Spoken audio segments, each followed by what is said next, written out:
December 26, 2004. Sri Lanka woke up to a quiet and calm Sunday morning, but it was not to stay idyllic for very long. Waves of destruction soon swept through the lives of hundreds of thousands of Sri Lankans in the form of a devastating tsunami.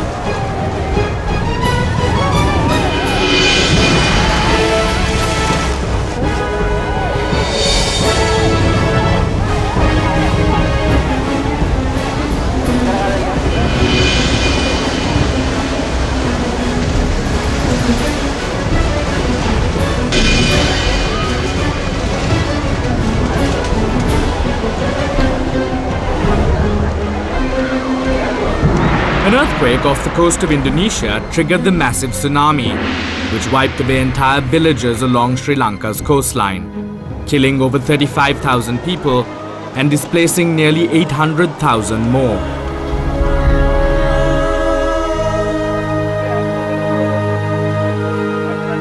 Sri Lankans from across the country were the first to respond in providing relief to those affected.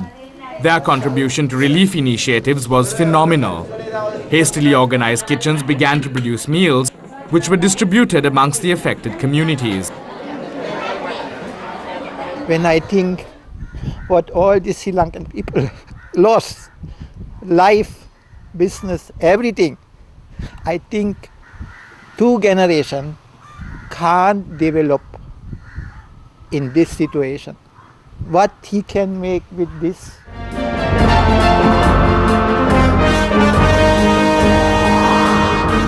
The government's first response was to begin the important work of searching for survivors, burying the dead, and caring for the displaced. Hundreds of emergency welfare camps were set up to provide basic shelter and other necessities to the refugees. යලි ගොඩනැගීමේ පුනරුත්ථාපන කටයුතු සඳහා අවශ්‍ය සැලසුම් සකස් කිරීමට අප පටන්ගෙන තිබෙනවා. මෙම සෑම කටයුතු සඳහාම ජාතික මට්ටමේ කමිටුවක් පත්කර එහි මේ කටයුතු මෙහෙවන්නට උපදෙස් ලබා දෙන්නට අපි ආරාධනය කෙරුවා විපක්ෂ නායකතුමා ඇතුළු පාර්ලිමේන්තුවේ නියෝජනය කරන සියලුම පක්ෂ නායකවරුන්ට ඔවුන් සියලු දෙනාම වගේ මෙම කටයුත්තට දැන් හැම අපියකම අඛණ්ඩව අපි සමග සහභාගී වෙමින් ලබා දෙන සහයෝගයේ නායකත්වය සඳහා අපගේ කෘතඥතාවය මා පළ කර සිටිනවා. As all political parties in Sri Lanka put aside their differences to tackle the challenges ahead, the need for a coordinating body to spearhead the immediate relief efforts, as well as the longer-term national recovery, was evident. With this in mind, Her Excellency the President initiated task forces to accelerate this process. අතිගරු ජනාධිපතිතුමනි සහ රජය මේ රටේ උතුරේ වේවා නැගෙනහිර වේවා දකුණේ හෝ බටහිර වේවා සිංහල වේවා ද්‍රවිඩ වේවා මුස්ලිම් වේවා මේ පීඩනයටපත් වූ සියලු ජනතා කොටස් වලට එක හා සමානව අපෙන් විය යුතු යුතුකම ඉටු කරන්න.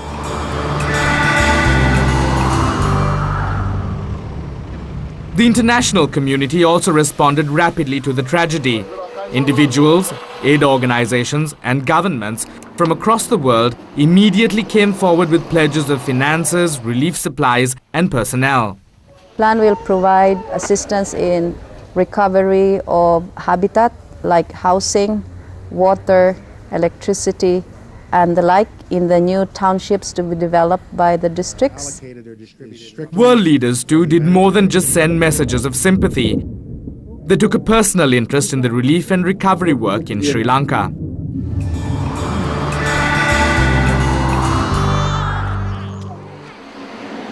In the wake of the disaster, emergency shelter was provided quickly for almost 800,000 persons in 900 camps.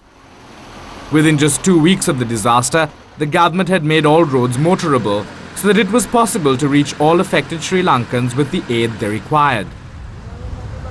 The Center for National Operations, which I headed, did a massive task in trying to coordinate the efforts between all the government and the non-governmental agencies across the affected districts, particularly in relation to food and other welfare measures that were absolutely essential. And I must say the remarkable achievement was that during that period we did not see any catastrophe in the sense of contagious diseases or any other communicable infections. The immediate relief efforts were considered among the best in the region, with the Presidential Task Force for Relief helping to coordinate and facilitate the work of the relevant line ministries, allied agencies, non-governmental organizations, civil society organizations, and other donors. With the approaching monsoon season, the provision of transitional shelters was one of its key initiatives. The government decided to construct 30,000 houses to accommodate displaced persons during the tsunami disaster. As decided, we have completed 32,000 houses within the stipulated time. By end of June, there will not be any more people in the temporary shelters.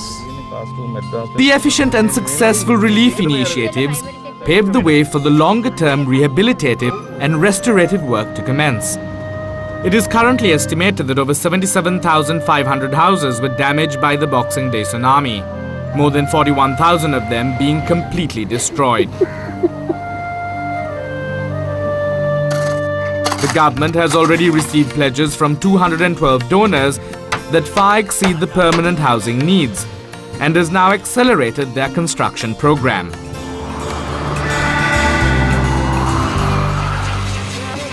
Ensuring the speedy recovery and recommencement of all economic activities affected by the tsunami, the government is working to help an estimated 275,000 people to rebuild their livelihoods. While being able to provide 234,000 families with 5,000 rupees per month as temporary relief, the focus of most government initiatives is on business activities, facilitating proper relief packages and mobilizing additional financial requirements. But one of the things they lost, in addition to their pots and pans and their loved ones sometimes, was the ability to earn a living as a cottage industry worker. So we helped build 500 of these, and the private sector is building another 500 to let the women get back to being able to earn at least something per day.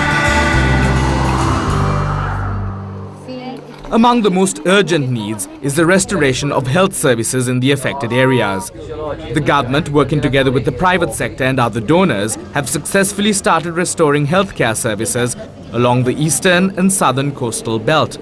This includes rehabilitating or replacing the damaged health and ancillary facilities to a better level than before. Children are always one of the most vulnerable groups in times of disaster. Many were deprived of a proper education due to damaged educational infrastructure.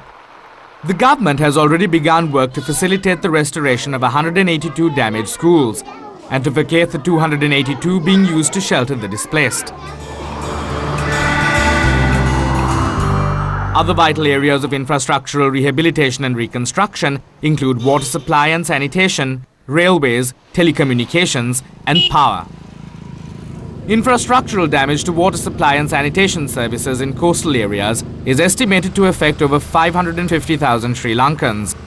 At an estimated cost of over 20 billion rupees, the government is urgently working to rehabilitate and even improve on previously existing water supply services in affected areas.